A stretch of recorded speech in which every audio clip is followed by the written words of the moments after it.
What is up, ladies and gentlemen? It's your boy T back with another video. Namaste. Let's get into this video. I'm going to react to Dr. S. Jaishankar, another video that you guys have been telling me to check out. He is a diplomat, man. He got the brains, and he's one of the best external minister of external affairs. Let's check it out. Much love to you guys. Tell me what you think in the comment section down below. Let's go. The Chinese violated those agreements. Now, the state of the border will determine the state of the relationship. In this world, no country, not even the United States today, has the ability to address big global challenges all on their own. This is a 21st century way of responding to a more diversified, dispersed world. He always speaks with, just confidence and Minister Jaishankar, if he's it's all very right, firm I'll in his begin with words. you. We just heard about how France and Europe in general are contributing to Indo-Pacific security. But since we are in Europe, I'd like to ask you how India is contributing to European security. India has spoken out vociferously against China for its actions on the disputed border between India and China. But India, however, has abstained from voting on Ukraine in the UN Security Council. Could you please help me understand if India's position is that different principles should apply in different parts of the world? A twisting question. Well, I don't think the situations in the Indo-Pacific and the transatlantic are really analogous. And certainly the assumption in your question that somehow there's a trade-off and one country does this in the Pacific, so in return you do something else. I don't think that's the way international relations work. Facts. Facts. We have, I think, quite distinct challenges. What's happening here, what's happening in the Indo-Pacific. In fact, if there was a connection by that logic, you would have had a lot of European powers very early taking very sharp positions in the Indo-Pacific, and we didn't see that. We haven't seen that since 2009. So now, yes, I love this guy. There is now, from last year, a EU strategy. What you spoke about in your remarks, France, Germany, Netherlands, these are all very recent developments. And the problem in Indo-Pacific is not recent. So I would say you really need to look at that question again.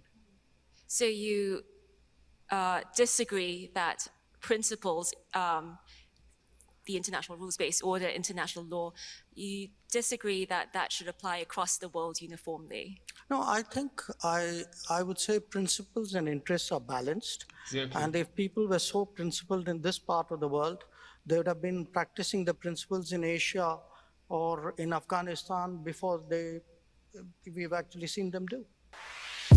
I mean, even in Africa, is it not? Principles and interests are supposed to be balanced. Let's move on to the next question to you. And moving away from Europe now, India's relations with China took a sharp downturn in, I think it was around June 2020, given the Ladakh crisis on your border.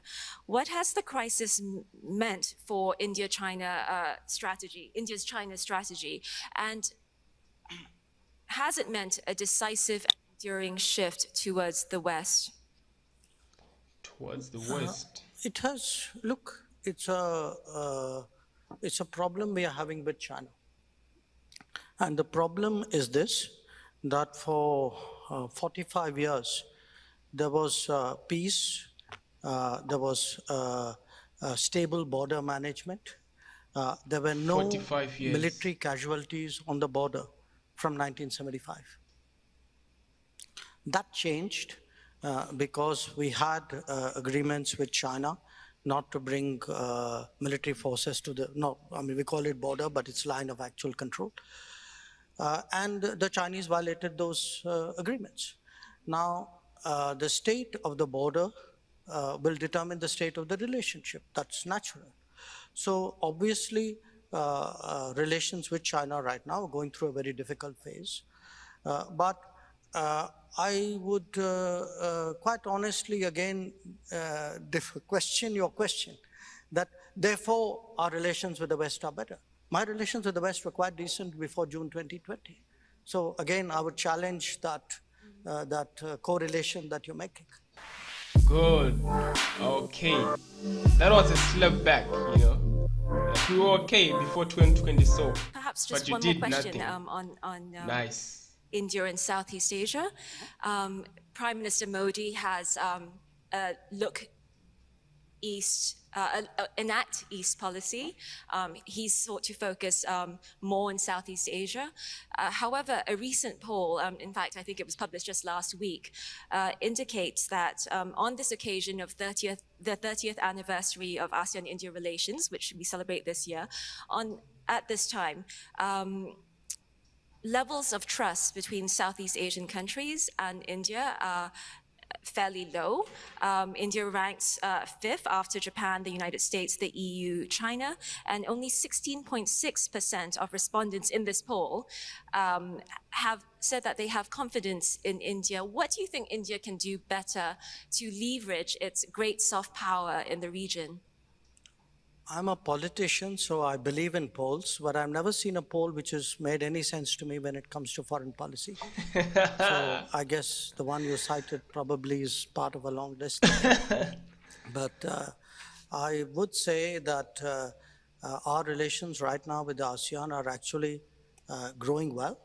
I mean, if I were to actually look at the evolution, the two big changes which are taking place, we have much stronger security cooperation with the ASEAN. I've just come from a trip to the Philippines, where we've actually signed agreements for military supplies to the Philippines.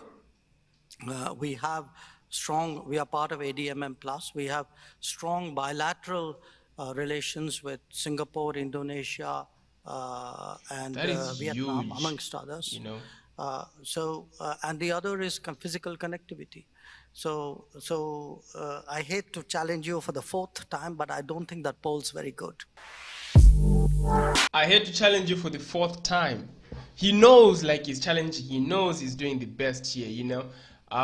This right here, I want to talk about, you know, like, we have seen this and we have been talking about this, you know. He replies with a blow. Like, he replies the blow every time. And the way that you can see this is, you know, how intellectually stable he is and how chilled he is when he's replying, you know. And from what I've been seeing in all the reactions, I think he's the best you know, external affairs minister that India has had. I don't know, but if there were some that were really, really good and were able to balance some things like this, you know, when, like, what she's doing, she's throwing questions with twist, you know, with twist, like China doesn't have good relations with, you know, the Southeast Asia and all that. What are you gonna do about that? You know, you don't have good relations with China. I mean, India doesn't have good relations with China. What are you gonna do about that? You know, and is really good. Is like attacking them and challenging and answering in the best way possible. That is just, you know, it really takes someone with a stable mind to do that, you know, and he is the man. Let's continue, and I'll talk at the end. Let's go. Is Quad an Asian NATO? No. It's good to still be considered as young and be back here in Munich.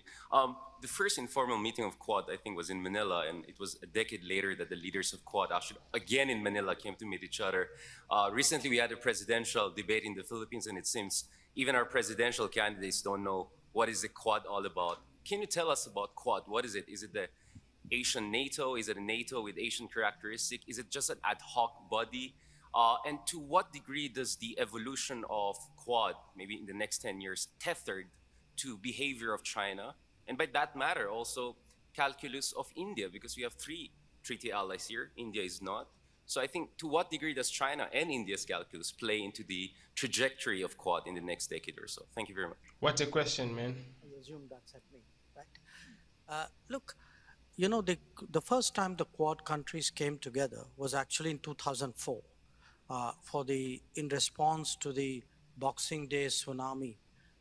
And I had an association with it. I was the country coordinator, in a sense, for India for that response. Then their representatives met in 2007, as you said, in Manila, but the countries were not sufficiently invested in it politically, so they kind of let it fritter away. And then they met again a decade later, in 2017, in September, this time at a higher level of a sort of permanent secretary, vice minister sort of level. 2019, it became ministers, which was when we first met, and 2021, it's become a summit. Now, what is the Quad about? It's in a sense natural, because partly you're sitting in Europe, but also because uh, all of us pull out concepts from pre-existing lexicon to say it's an Asian NATO, because it's a very convenient, if completely misleading term, but still very convenient. And of course, there are interested parties who advance that kind of analogy. I would put it to you as four countries who Common have interests and common values. interests, common values, a great deal of comfort. Now, obviously, if there are challenges to global norms, global order, to international law, to rules-based order, it makes sense that anybody who's working for the good will also look at challenges to the good. So I would urge you not to slip into that, forgive my saying so, that lazy analogy of an ASEAN NATO. It isn't, because there are three countries who are Lazy treaty allies. We're analogy. I not a mean, we treaty said ally. sorry though, but Quad wow. doesn't have a treaty, it doesn't have a structure, it doesn't have a secretariat. It's a kind of this is a 21st century way of responding to a more diversified, dispersed world. Sorry for a long answer, but I thought it's a good explanation. Wow. What do you think, guys, on these issues that are being said here? In 2016, we were, I think, among the first, or probably the first country who actually laid out in detail our connectivity policy. And we did so because we could see there was a building debate about strategic connectivity, how to use connectivity for strategic purposes.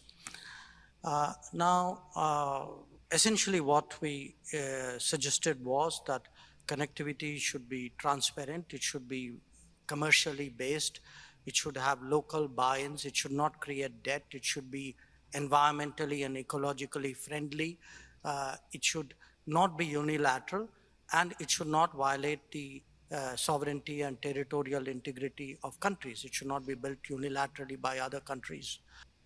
And that's right, man. That's like, if you want to have a balanced connectivity, then that we have to do. There are competitive offers for development projects. Why should countries not take advantage of it? I mean, if I could rephrase it in a way.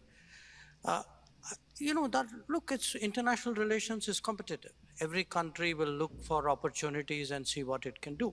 But while doing so, it's in their own interest to be prudent about what they're getting into, to do the due diligence. We have seen now countries, including in our region, being saddled with large debts. We have seen projects which are commercially unsustainable, airports where an aircraft doesn't come, harbors where a ship doesn't come. I think people would be justified in asking themselves, what am I getting into? It's obviously in the interest of the country concerned, but it's also in the interest of the international community, because unsustainable projects don't end there.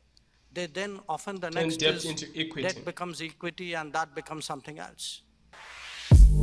Beautifully done. I always say this when I'm reacting to Dr. Jaishankar.